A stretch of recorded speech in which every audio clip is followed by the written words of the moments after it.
And I'm back with Beatrice. Hi. Hi daw, sabi ni Beatrice. So, December 17, kasama ko si Beatrice doon sa PJC. Ano masasabi mo, Beatrice, doon sa bagong karerahan? Maganda. Alright. So, congrats sa pamunuan ng PJC. Kay Sir Sandy, sa Nakita ko na malapans. Nakita mo mga fans. Ah, Ayos. So, congratulations. So, ang galing ni Apoy kay Don Julio. Breaks of the game.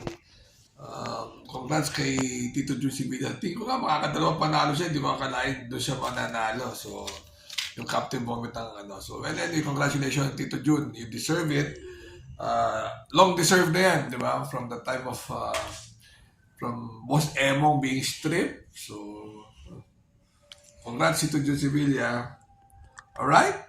right. Ayan, so Wednesday. So babalik tayo sa Metro Turf. Grabe mga premyo. Talagang walang reason para magbiyahe. So tingin ko naman yung mga may-ari para na sa mga kasama nila, trainer, shota, at ano. Ito may mga additional at hinete. So bonus na ni Tito, ni Atty. Morales. Congrats, Atty. At napakabuti yung tao. Talagang lahat binibigyan niyo po. Mga vloggers na binibigyan ni Atty. Sana all. Dahil lang. So, race number 1. Support natin naman MMTCI. Pakita rin naman natin sa kanila na bukod race tracks, pares naman maayos. Nakita niyo naman mga innovation ni Atty. Morales na ang galingan niya. Ayan. So, yan. So, race number 1. Dito ako sa tricky 1-6 or 6-1 kasi nung nakaraan, sinabayan na rin ni Wilwin pinapatok nung nakaraan, natalo yan dahil sumabay kay Golden Andalay. Ang galing din ng Golden Andalay kasi siya po pa ang sakay ngayon. Parang napupunto. So, tingin ko naman, well, pero yung Wilwin, minamagaling nila, ilang takbo na yan eh. So, dyan ako, 1, 6, and 7 yung cover tops, parang alam ko may buti rin yan. Pero 1, 6, and 7, alright? Right.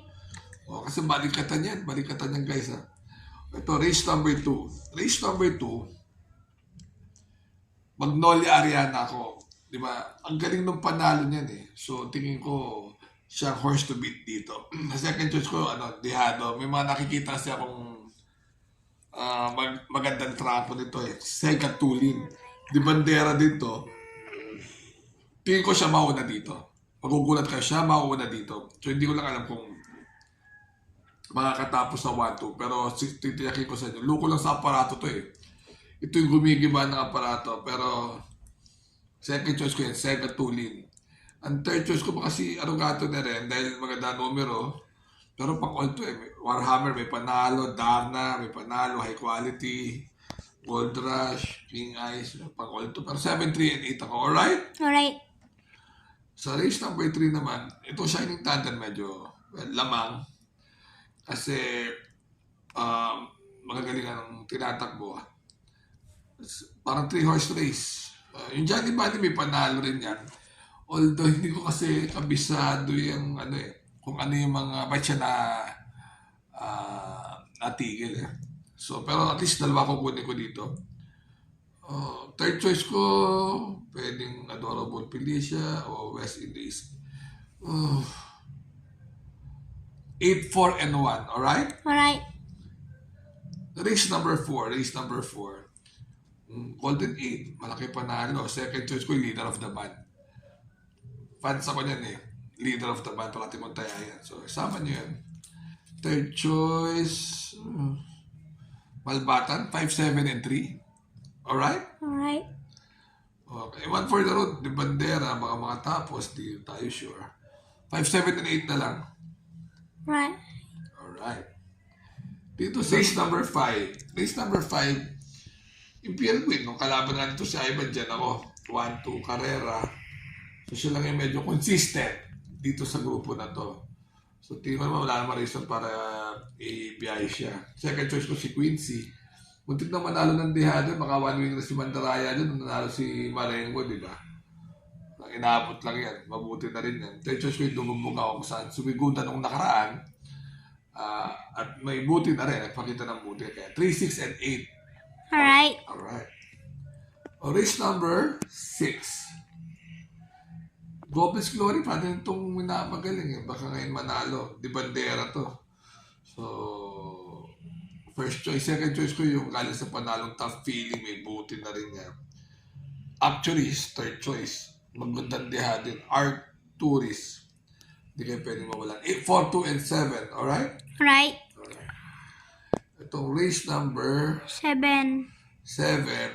Dihado kursunada ko guys. Golden Pitita. Pakasakali. Second choice. Deus Ex Machina. Hindi ko kasi alam kung buo yan. Alam ko maraming issue yan ng pilay yan. Hindi ko alam kung sobrekanya yan eh. Pero after a long time, ngayon lang siya tatakbo din. Pero magaling na kabayo, maganda lahi.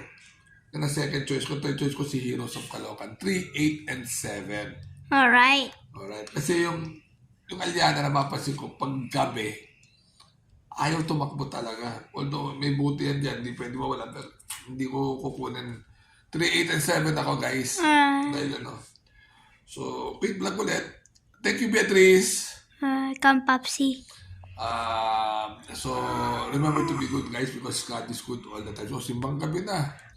So, Merry Christmas guys and see you. Bye-bye. Bye-bye.